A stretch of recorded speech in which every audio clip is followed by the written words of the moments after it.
Ever dream of running your own business? What if I told you you could start a profitable home service business in just 2 days? It's not just a dream, it is a reality. And in this video, we're going to share with you the essential steps that you need in order to launch your own home service business in 48 hours. Hey pros, thanks for stopping by. My name is Santiago and I have a home service business. I happen to own SOS Garage Door Service, and I've been able to grow my business here in the Southern California area. Along with that, a growing YouTube channel that actually drives leads and is an extension of my own home service business. And I want to be able to share with you some of those essential steps that you can utilize today to basically get your home service business started in 2 days. And what we want to look at is basically a 3-point strategy to help you get your home service business started. Now, the first thing you want to do is lay the groundwork. That is, you want to basically set your foundation to your home service business. Now, when laying down the groundwork, the first step that you want to take into account is your business structure. Are you looking to set up your business as a sole proprietor, or do you want to start your business as an LLC, that is an S Corp or a specific small corporation, where you're basically part of the company and your company is an entity in itself? Now, whether you want to do one or the other, or if one or the other is better, that's solely going to be up to you. Now, granted, there are advantages when you're looking at being a corporation, an LLC, because, for example, if you are a sole proprietor, basically you are the face of the business, and whenever it comes to kind of like these legal matters or getting sued or losing your assets, well, the sole proprietorship it's kind of dangerous, it's kind of tricky. Nevertheless, there are advantages to being a sole proprietor, and you just basically want to understand which of the two business structures fits your needs best. Now, that being said, you can start out as a sole proprietor, and then later down the road, you can change into an L Corp or an LLC or an S Corp or any type of other business structure that would fit the business better, or the business needs better. Now, granted, when making this decision, you do want to do your homework, and you can easily reach out to someone that can provide you legal guidance and give you a consultation, perhaps with an attorney, or just simply someone that can let you know that with your specific home service business, that is HVAC, garage door contractor, electrician, and so on and so forth, well, what would best fit your goals and your needs for the company? Perhaps you maybe want to make it a family business, and in that case, maybe making a corporation, an LLC, would be the smarter route. Of course, if you're not looking to go that route, then perhaps maybe you want to look at another business structure. The point is that it will take a little bit of homework on your part. Nevertheless, it's important to start now as opposed to starting how, because again, you can always go from a sole proprietor to a LLC, and at the same time, you can stop your LLC and basically disband it and close down the company if you choose to do so. The idea is that if you are informed and if you empower your decision based on what your specific business needs are, then you can have a better idea how to set that groundwork or lay that business structure for you and your specific business needs. Of course, in addition to that, you want to think about the licensing and insurance that your company will need. Local regulations will require certain permits, certain business licenses, certain contractors' licenses. The idea is that you want to inform yourself, you want to empower yourself and find out what specific licenses or permits your municipality, your city, your state requires. For example, in the state of California, you are required to do business with a business license in the city that you're doing business. In addition to that, the state of California also requires that you have a contractor's license. And so, for example, for my business, as a garage door contractor, I have a C61 limited liability license, contractor's license, and it's classified as a D28. Now, in some states, you don't need a license. For example, in the state of Texas, you don't need a D28 or a C61 or any type of license to do garage door work. So there might be an advantage when you're considering what type of business that you could start in whatever state or municipality or city or county that you're considering. So the idea is just let's inform yourself about those licenses, about those insurances. Of course, in the insurance aspect, you're definitely going to need general liability and perhaps workers' compensation insurance for those workers that you have in your corporation or in your sole proprietorship business. But you're more than likely going to be starting out on your own. So I wouldn't worry about that just yet, only if you have employees and only if you're considering and getting big straight off the bat. If not, I believe most of our audience is pretty much, you guys are just starting out, which is perfectly fine. That's a good thing. Again, you want to think about starting now as opposed to starting how. And what I'm trying to emphasize there is that don't get too caught up in the minutia of things, because you could bog yourself down with all of these different ideas. But the framework is there. Remember, we want to start within 2 days, 48 hours. So we want to be able to get started now with the type of structure that you have, the type of business that you want, knowing and understanding what the legal requirements are in your state, and just getting started right there so you can get your business going now. The second part to this strategy is about building your brand. Now, your brand, I would say, is probably way more important and spending time on that as opposed to anything else.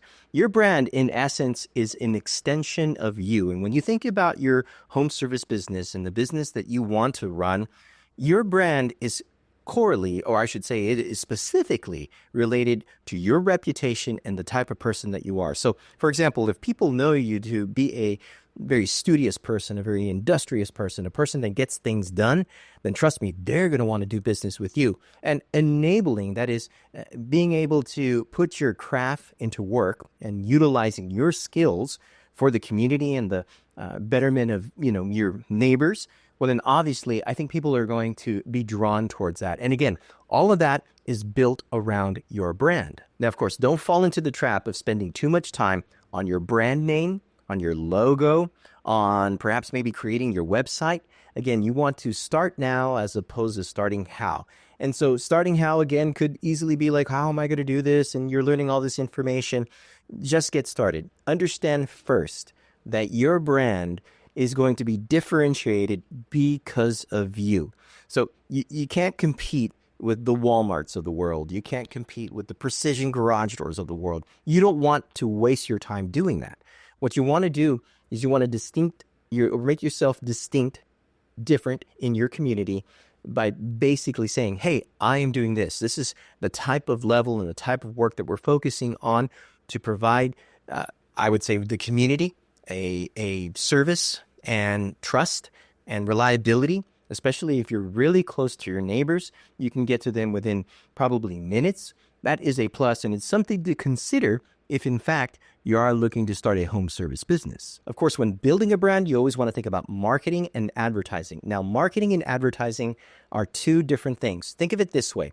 Marketing is basically the feeling or how people feel about your brand, and advertising is basically your efforts to get the word out about your brand. So with marketing, for example, you can consider all of the social media apps that are out there that will enable you to kind of get who you are out. And one of the best ways that you can do that is obviously through like YouTube, Instagram, Facebook. This is one of the perfect ways of marketing. Now, it's also within these platforms that you can utilize the strategy of advertising. But the kicker with advertising, and there's obviously free advertising, word of mouth, but advertising is always going to come with a dollar sign. So don't get the two confused. Your marketing is basically a strategy on how people will feel about your brand, but your advertising will be the actual dollars invested on getting your brand name out. So if you have certain I would say dollars, or I would say advertising dollars allocated for this, then definitely make that effort. Of course, you can do that through Facebook Marketplace, or you can do that through Yelp, or perhaps maybe Google AdSense or AdWords and Google Ads. And there's a number of ways to do that. Our strategy is much more based on the organic and utilizing content to build our nexus of leads. In fact, we have a free resource that you can download right now. It is our Brand Brainstorming Igniter. Basically, this cheat sheet of sorts will allow you to utilize the tools that are available today to build a content strategy to market your brand. And again, that's a free resource that you can get again.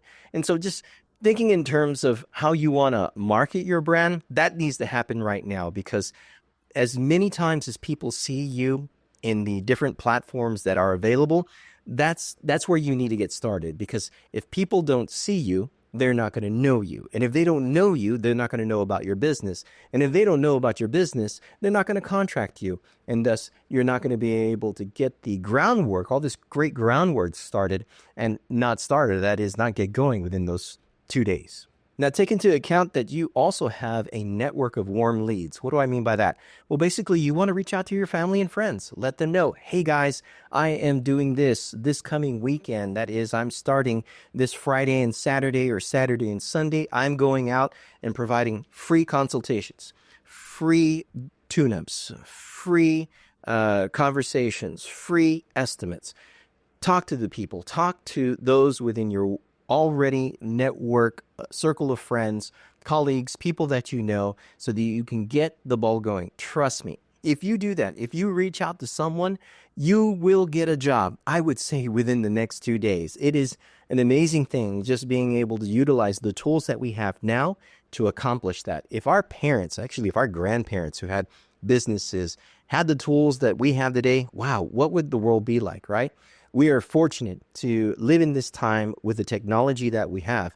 Of course, we want to utilize it for good. And that being said, we want to be able to not be spammy or be cringy or be too salesy. In essence, you want to offer value to your family and friends and say, hey, listen, guys, this is what we're doing. We would love to be able to provide you this for X. Or we can provide you a free service, a free tune-up for X. In most cases, we want to get like a review. We want to get good before we become wealthy or become rich, or whatever the case is, whatever your definition of rich is. Because in reality, the idea of getting your home service business started is making sure that you put in the reps so that way you can grow your brand and you can grow your knowledge and your craft. So you pretty much already have the skills and the craft. Now we just got to get that started and get that aware within the community so that way people can start contacting you. Last but not least, you want to think about that final push. So within those 2 days, you want to think basically about your financial planning. You want to make sure that you budget enough money, perhaps so that way you can buy certain tools, certain parts, certain things that you can basically market and advertise your brand. In addition to that, you want to make sure that you set up a business bank account. So, for example, if you get your first job and you are paid, you want to make sure that even though you are a sole proprietor, you want to make sure that they're paying your business. And that's a great thing because once they start paying your business, everything that you pretty much buy for your business will be a tax deduction. And of course, this isn't really financial advice. The information is out there. The idea is that you want to be aware of these things so that way you can get your business started again within those 48 hours. So invest in understanding how important it is to have that banking. And of course, if you are getting jobs, make sure you have a pricing structure set. Now, of course, pricing structure will vary from area to area, and it will also vary between, I would say, certain seasons. So like right now, it's kind of like the slow season here at the end of the year. We're in the December timeframe. So maybe you want to, again, offer pretty much like free services, or perhaps maybe you want to offer like a low entry, maybe a mid-grade and a high tier price. Whatever the case is with regards to your home service business, keep in mind that pricing is going to be important. Now, again, this is the third part of the strategy, which is the final push. And here's a word of caution when you are in that final push phase. You probably have some dollars allocated for your business. And you might be thinking, you know what, I'm going to make an investment. But here's the word of caution. Think about what you actually need to do certain jobs. For example, in the garage door business, the majority of the jobs that I pretty much do are in the service side of business. So that could be like replacing garage door torsion springs. And mind you, there's not a lot of tools that you need for getting that job done. You'll need an impact drill, you need some vice grips, you'll need some socket wrenches, some screwdrivers, you'll need a number of tools, just basically handy tools that you can get from your hardware store, and some winding bars, which you can probably find online.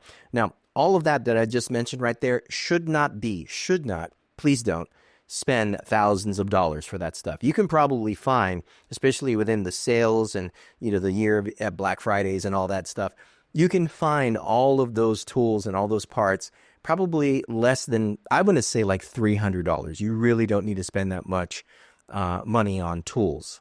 The tools that I've acquired throughout the years, and trust me, I don't think I use all of the tools that I have purchased. I'll tend to find that I might need some over others, but if I'm just again doing service calls, then I'm going to need a minimal amount of tools. So that's the word of caution. Don't go out and spend a ton of money on tools that you may not necessarily need. Understand the structure again of your business, what type of jobs you can start doing now, and focus on buying those tools. Perhaps maybe you can even have those tools hand-me-downs, or you can have those handed down to you to get your business up and running. Because the idea is that you don't want to start out with a lot of debt. You want to invest in quality tools, of course. And maybe you might think like, well, I got to buy a truck and I got to brand my truck and I got to do that.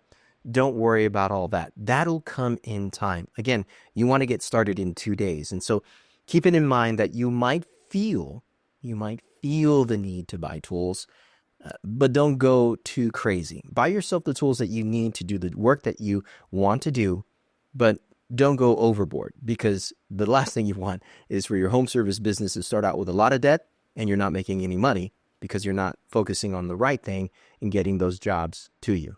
Now, of course, you could also think, especially if you're in that phase where you have maybe a family business in mind, maybe that's your business structure. And so you're thinking about hiring family members, you're thinking about scaling the business right off the bat. So that's actually perfectly fine. In most cases, usually what I've seen is that with a home service business, it makes sense when it's 2 guys, and then it makes sense when it's like 6 guys, 6 or 7 guys. That's my experience. I don't necessarily think anywhere between like the 3 to 5 ratio works. So the reason why I mention that is specifically because I've seen other home service business, my colleagues, my friends, my bros that are in their craft, and I see the headaches that they get. The bigger you get, trust me, the more daunting, the more stressful, the more you're going to have to focus in managing and taking care of your business. And you may not be in that season right now. You may not be in that step of your life, that phase of your life. We're talking about starting out here. So if you are in that technician manager phase and you're looking to start your own thing, then this is the video for you. This is the content for you. And we're able to help those who are wanting to get started with their home service business. So keep in mind that all of this information that we're providing for you, we want you to pretty much sit down, write down. You want to be able to understand everything before you make a decision. But again, you want to start now and not start how. You don't want to mull over too much. You just want to get the basics honed in.